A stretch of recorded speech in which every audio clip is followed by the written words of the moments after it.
Hello friends, thanks for tuning in today. We're going to talk about the benefits of cholesterol. So cholesterol for sure has gotten a bad rap over the years. When you hear cholesterol, you generally just think heart attack risk or going to your doctor, seeing the numbers high and getting scolded.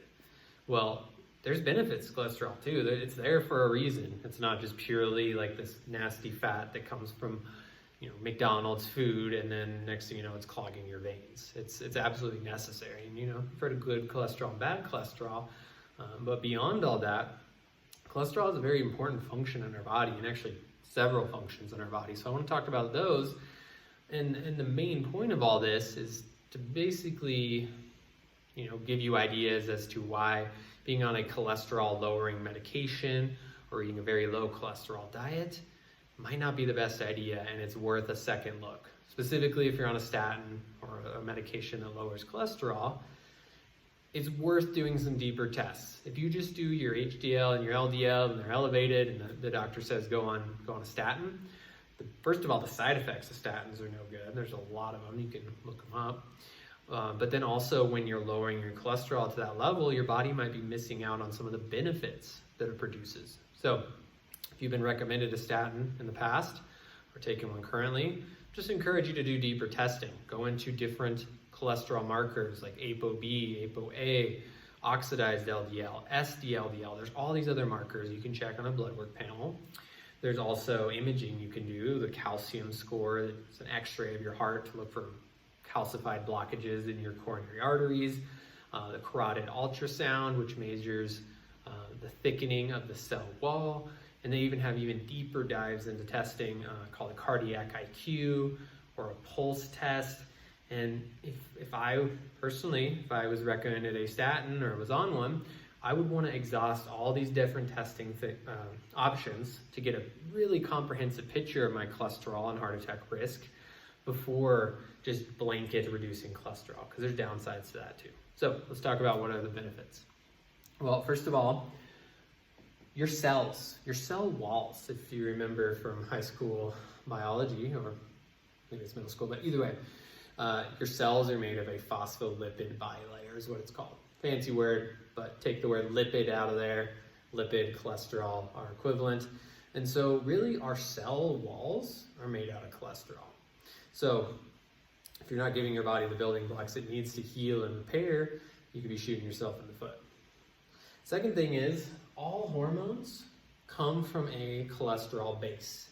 So all hormones, they start as cholesterol, they get converted into pregnenolone, then to DHEA, and then they branch out into all the various sex hormones from there.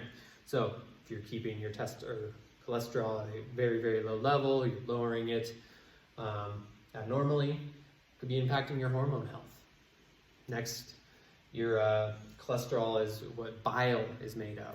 Bile is produced by the liver, stored in the gallbladder, aids in digestion, the breakdown of fats.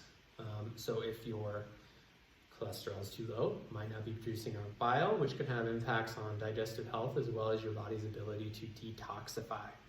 So that's where it's taking things from the liver, moving them to the GI tract, where they can hopefully be excreted through proper detoxification. Well, if you're lacking bile, you're not going to be able to bind or bring as many toxins into that detoxification pathway as you like. Vitamin D, when your body is exposed to sunlight, it converts cholesterol into vitamin D. That's why oftentimes vitamin D has actually been considered or kind of thought of in a different way as a hormone itself, because it acts in a very similar way. Lastly, all of your nerves are lined in a myelin sheath is what it's called, but really it's a fatty layer. So if you think of like a wire, the nerve itself is all the metal parts, and the fats, the cholesterol, make up the kind of plastic or rubber coating over that wire. So if you are dealing with, seemingly unrelated health issues, either, body's inability to heal, hormone imbalance, digestive or detox issues, low vitamin D, and potentially nervous system issues, and you're on a cholesterol blocking medication, might be time to take a second look, dig into some deeper testing, reassess or look at the whole picture instead of just seeing a couple markers and making a decision off that. And unfortunately, no traditional doctor is going to encourage you to do that, or really lay out the groundwork to do that. So you might have to take some of these things into your own hands. Go back to that testing I mentioned earlier. You might have to pay out of pocket or in cash just to get this stuff done, but it'll be worth it down the road to prevent all the side effects of statins or cholesterol-lowering medications, and then to make sure you're not shooting yourself in the foot by, cutting out the benefits of cholesterol. So hope you find this enlightening and helpful. As always, reach out if you ever have any questions. We're here for you, and thanks for watching.